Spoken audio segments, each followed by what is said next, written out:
সাদা পাঞ্জাবি ও টুপি পরা সটর্ধ ব্যক্তি নববধূর মুখে মিষ্টি তুলে দিচ্ছেন। কনের লাজুক মুখে শঙ্কা আর সাহসের ছাপ।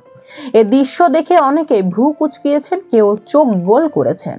কারণ এই নবদম্পতির বয়সের পার্থক্য 44 বছর।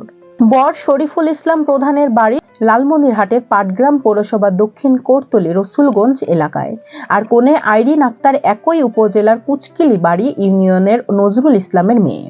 22 মার্চ তাদের বিয়ে হয়। মহারণা করা হয় 10 লাখ টাকা। তাদের বিয়ের খবরটি মুহূর্তে সামাজিক যোগাযোগ মাধ্যমে ভাইরাল হয়। রংপুরের একটি নার্সিং কলেজের শিক্ষার্থী আইরিনের বয়স এখন 22 বছর। স্কুলে থাকাকালীন তার সঙ্গে শরীফুলের পরিচিত হয়। শরীফুলের বয়স এখন 66 বছর। আইরিন সংবাদ মাধ্যমকে বলেন, তার পরিবারের অবস্থা ভালো ছিল না। চতুর্থ শ্রেণী থেকে শরীফুল তাকে সহায়তা করে আসছেন। পড়াশোনার খরচ, বই, এমনকি কলেজে ভর্তি সবই উনি সামলাচ্ছেন। শরীফুল এতটাই দায়িত্ব নিয়ে পাশে ছিলেন যে তার পড়াশোনা যাতে থেমে না যায় সেজন্য তিনি ব্যাংকে 6 লাখ টাকার ফিক্সড ডিপোজিট করেছিলেন। ওই টাকা দিয়েই চলছিল তার পড়াশোনা। আর বলেন, একটা সময় পরিবার তার বিয়ের চিন্তা করা শুরু করে। তার মনে ভয় ছিল বিয়ের পর হয়তো পড়াশোনা থেমে যাবে, হয়তো কেউই তারে এমন ভাবে বুঝবে না, পাশে থাকবে না যেভাবে শরীফুল ইসলাম থেকেছেন। তখনই মনে হলো, যার সঙ্গে তিনি সব সময় নির্ভর থাকতে পেরেছেন, তিনিই যদি তার জীবন সঙ্গী হন তাহলে তার স্বপ্নগুলো বেঁচে থাকবে। স্থানীয়রা বলেছেন, প্রথমে শরীফুল রাজি ছিলেন না।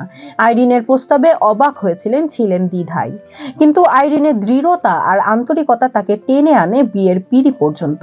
শেষ পর্যন্ত পারিবারিক সম্মতিতে তাদের বিয়ে হয়। কিন্তু আইরিন আর শরীফুলের বিয়ের ছবি, ভিডিও সামাজিক যোগাযোগ মাধ্যমে ছড়িয়ে পড়তেই শুরু হয় আলোচনা সমালোচনা।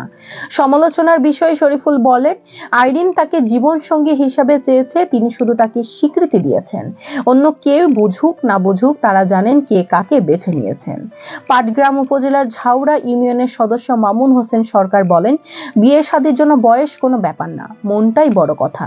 এখানে তাদের বিয়ে নিয়ে অনেকেই অনেক কথা বললেও তিনি মনে করেন শরীফুলের প্রতি আইরিনের শ্রদ্ধা সব সমালোচনাকে হার মানিয়েছে।